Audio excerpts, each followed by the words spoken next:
আসসালামু আলাইকুম। আশা করি আপনারা সবাই ভালো আছেন। এই রাউটারগুলো নষ্ট হলে কিভাবে মেরামত করবেন আপনাদেরকে দেখাবো। এই রাউটারের সমস্যা হলো সিগন্যাল আসে আবার জায়গা, সিগন্যাল মাঝে মাঝে সিগন্যাল পায়, মাঝে মাঝে সিগন্যালটা আবার চলে যায়, কিন্তু পাওয়ারটা অন হয়, এখানে এলইডি লাইটটাও জ্বলে, কিন্তু সিগন্যালটা আসে না। কিভাবে এই টেন্ডার রাউটারগুলো মেরামত করবেন আপনাদেরকে দেখাবো। এই রাউটারের মডেল হলো F3, এই দেখতে পাচ্ছেন F3 মডেল। এখন এই রাউটারটা প্রথমে খুলে নিব। ধৈর্য সহকারে ভিডিওটি সম্পূর্ণ দেখবেন। ভিডিওটি ভালো লাগলে একটা লাইক দিয়ে দিবেন আর চ্যানেলটি সাবস্ক্রাইব করে পাশেই থাকবেন। এখন প্রথমে রাউটারটা খুলে নিব।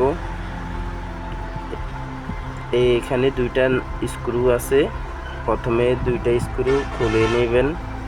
আমি এই দুইটা স্ক্রু খুলে নিয়েছি। এখন উপরের এই কভারটা খুলবো নিব।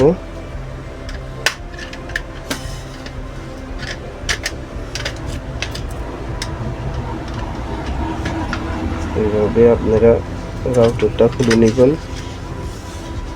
এই দেখতে পাচ্ছেন এখানে একটা আইসি আছে, এখানে আমি লাগিয়ে দিয়েছি। এখানে একটা আইসি আছে, এই আইসিটা আপনারা হটগান দিয়ে ভালো করে হিট দিয়ে নেবেন। আমি হিট দিয়ে পেস্ট লাগিয়ে দিয়েছি। আশা করি এই সমস্যার সমাধান হয়ে যাবে। এখন আমি লাইন দিয়ে দেখব। এখন পাওয়ারটা অন করব।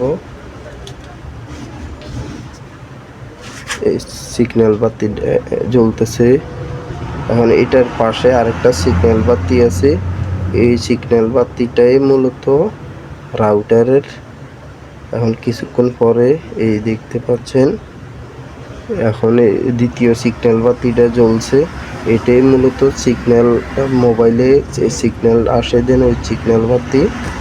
আপনারা এই বাতি জ্বললে বুঝবেন যে রাউটারটা ঠিক হয়ে গেছে। এইভাবে আপনারা খুব সহজে এই রাউটারগুলো মেরামত করে নিতে পারবেন। এখন আমি খুলে নিব আবার।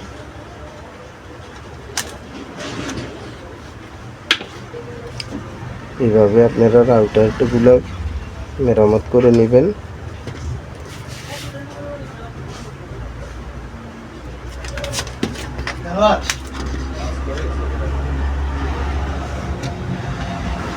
এখন রাউটারটা আবার ফিটিং করে নেব।